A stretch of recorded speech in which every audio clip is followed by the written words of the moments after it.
Ang pagiging tahimik mo ang pinakamalakas na sandata mo.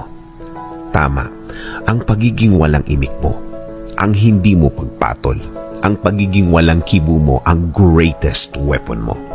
Habang patuloy ang pagsira ng ibang tao sa'yo, akala nila mahina ka, akala nila wala kang kalaban-laban, akala nila para kang hangin lang. Kahit naman ang hangin kapag naipon, nagiging bagyo. Pero ang naipon mong lakas, sa iba mo gamitin.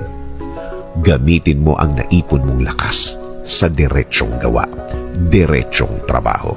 Yung nakafocus ka lang sa gagawin mo, yung nakatuon ka lang sa gusto mong plano na matagal nyo nang nabuo ng Diyos.